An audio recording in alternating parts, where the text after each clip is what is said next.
بنی اسرائیل میں ایک نہایت ہی فاسق و فاجر انسان تھا جو اپنی بد کرداریوں سے کبھی باز نہ آتا تھا۔ اہل شہر جب اس کی بدکاریوں سے عاجز آ گئے تو اللہ تعالیٰ سے اس کے شہر سے محفوظ رہنے کی دعا مانگنے لگے۔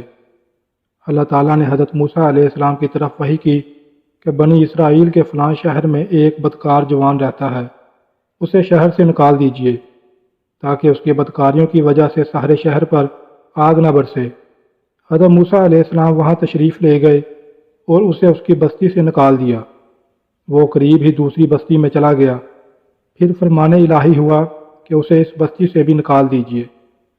جب حضرت موسیٰ علیہ السلام نے اس کو اس بستی سے بھی نکال دیا تو اس نے ایک ایسے غار پر ٹھکانہ بنایا جہاں نہ کوئی انسان تھا اور نہ ہی کسی چرند پرند کا گزر تھا۔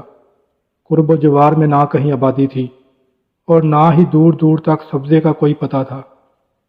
اس غار میں آ کر وہ جوان بیمار ہو گیا۔ اس کی تیمارداری کے لیے کوئی شخص بھی اس کے آس پاس موجود نہ تھا جو اس کی خدمت کرتا۔ وہ ضعف و ناتوانی سے زمین پر گر پڑا اور کہنے لگا، کاش اس وقت اگر میری ماں میرے پاس موجود ہوتی تو مجھ پر شفقت کرتی اور میری اس بے کسی اور بے بسی پر روتی۔ اگر میرا باپ ہوتا تو میری نگہبانی نگہداشت اور مدد کرتا۔ اگر میری بیوی ہوتی تو میری جدائی پر روتی۔ اگر میرے بچے اس وقت موجود ہوتے تو کہتے، اے ہمارے رب، عاجز گناہگار بدکار اور مسافر باپ کو بخش دے جسے پہلے تو شہر بدر کیا گیا اور پھر دوسری بستی سے بھی نکال دیا گیا تھا، اور اب وہ غار میں ہر ایک چیز سے نا امید ہو کر دنیا سے آخرت کی طرف چلا ہے، اور وہ میرے جنازے کے پیچھے روتے ہوئے چلتے۔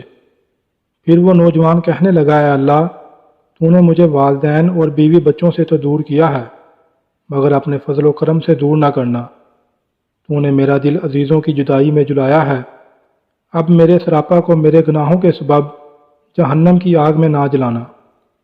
اسی دم اللہ تعالیٰ نے ایک فرشتہ اس کے باپ کی ہم شکل بنا کر، ایک حور کو اس کی ماں اور ایک حور کو اس کی بیوی کی ہم شکل بنا کر، اور غلامان جنت کو اس کے بچوں کے روپ میں بھیج دیا۔ یہ سب اس کے قریب آ کر بیٹھ گئے اور اس کی شدت تکلیف پر افسوس اور آہذاری کرنے لگے۔ جوان انہیں دیکھ کر بہت خوش ہوا اور اسی مسرت میں اس کا انتقال ہو گیا۔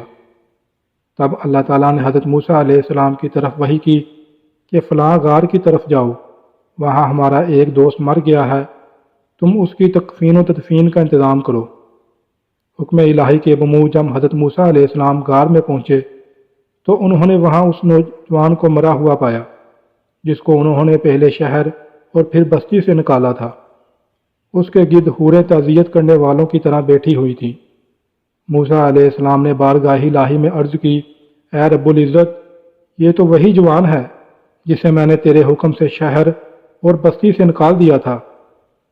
رب العزت نے فرمایا، اے موسیٰ، میں نے اس کے بہت زیادہ رونے اور عزیزوں کے فراق میں تڑپنے کی وجہ سے اس پر رحم کیا ہے، اور فرشتہ کو اس کے باپ کی اور حور و غلمان کو اس کے ماں بیوی اور بچوں کے ہم شکل بنا کر بھیجا ہے جو غربت میں اس کی تکلیفوں پر روتے ہیں۔ جب یہ مرا تو اس کی بیچارگی پر زمین و آسمان والے روئے، اور میں ارحم الراحمین پھر کیوں نہ اس کے گناہوں کو معاف کرتا۔